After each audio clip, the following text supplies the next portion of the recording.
being able to have that and create that stronger bond with yourself, to be able to have that communication with yourself, as like you mentioned.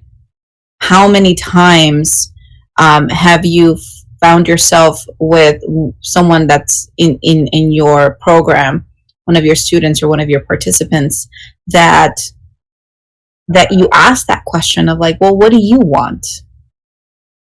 And no one's ever asked them that question, right? Like they never stopped to ask themselves that question. And that says a lot, in our social conditionings, as to how much we are so focused to be looking outside of ourselves and thinking that anything outside of ourselves will be what we will use to fill in that emptiness that we might feel within. Mm-hmm. The reason why we don't feel whole and complete. And so we're searching outside of ourselves, not remembering and recognizing that it's already there. Mm-hmm. That everything we need, we already have. That it's all about switching the perspective from looking outside of ourselves to now turning within and being in that communication and in that relationship, in that conversation with ourselves, and allow ourselves to listen to these answers, these soul answers from our soul being, our God self, our spirit, our energy, our light, whatever it is that you want to call it, is being able to be able to have that conversation with your divine essence and listen. Right? Because we're always asking and we're always talking, we're always thinking, and everything, like you said, so automated.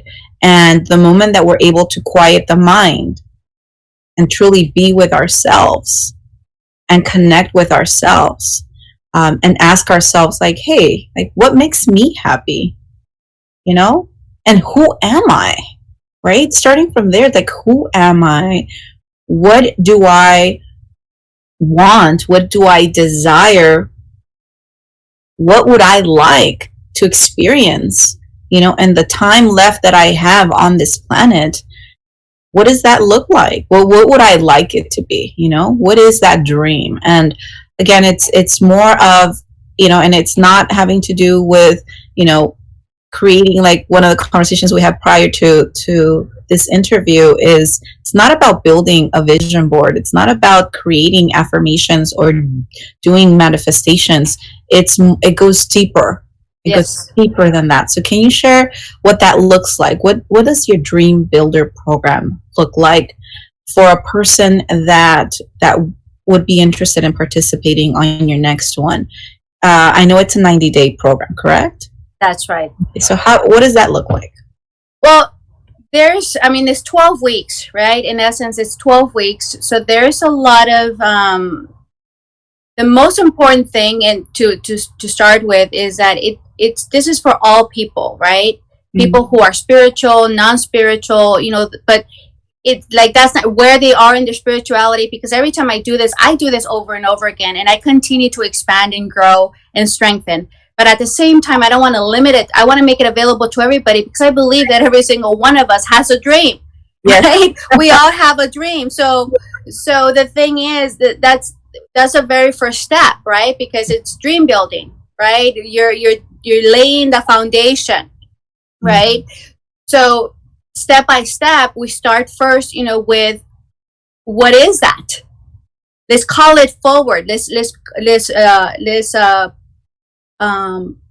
identify what is that. Not identify it based on looking at a magazine or what I've been told. Right. What is it when I close my eyes, just lights me up? What does that look like? Who's there? Because for some people, it could be something as simple as gardening, whereas somebody else is traveling the world, right? There's no right or wrong in dreaming. We even start with that. That's the basic step that we all take. Like, what is that for you? And then throughout the entire 90 days, we continue to build on that as clear, the clearer we get, right? We start adjust, so it's not something fixed either. It's something that's organic. It's always moving, because we're always checking in to see first, what is this dream? And then the second really important question, is it worthy of my time? Right? You know, because it's going to take energy, it's going to take thought, it's going to take a lot of attention, right? And then, you know, so that's the foundation. And once we know this is what this is, then we start looking, okay, so then based on what we really love and would just make my life complete, right? Like this moment, like right now, right? Then what's stopping me? Right? What's stopping me from manifesting this into the physical world? Why am I not experiencing it if in this moment I'm feeling what it's like to be in this dream just by me stepping into it? Yeah. Right? So then that's in essence the remain, you know, that's the other, like a good portion of the program is identifying like what are you really wanting and what's stopping you, and working on that piece by piece, gently working at it. You know, it's almost like a field of dreams, and we go in there, you know, we become gardeners, even though we're talking about designing our dream, but we're pulling the weeds, right? Because the dream in essence is a seed, and we get to nurture it, we get to water it, we get to hold it in a loving space and honor it, you know, because it's telling us something like this information that is being given to me and revealed to me, that I'm allowing myself to see, that this is what's going to have me have a fulfilled life. Right. So, and if I really want it, then okay, then let's see what's stopping me. And this is where I come in, right? This is where I come in, and I support that, and I create the space to gently, you know, little by little, right? We don't go do, you know, anything aggressive or loud or anything like that. I think it's like very gentle. You know, this is soul work that we're doing. And because we're connecting our higher self with our physical self and integrating that, because we need both to exist so that we can navigate on the planet, right? So in our day-to-day world, where, you know, in where we walk it with other people, right? But we get to be our own self, and our own whole complete self. So, and that's part of the process, right? And then we do it to, you know, I've done this on a one-on-one and also in a group setting, and then either way, I hold a space for them, so that once we go through that work and figuring out this is what it is, these are the choices that I'm choosing, because this is a quality of life that I want to have. Right. And then understanding that when we do that, we create that possible for somebody else, right? We're just spreading the love, right? You know, it's like we show other people, like, look, this is what it looks like when you wear your dream, when you give yourself and regardless of your conditions, you can have an exquisite quality of life. You could. And, you know, because I mean, thinking about it from when I was raised, people would think in the neighborhood that I was raised, people would consider me being poor and disadvantaged, or however, based on the demographics and of where I lived. But I never thought I was poor.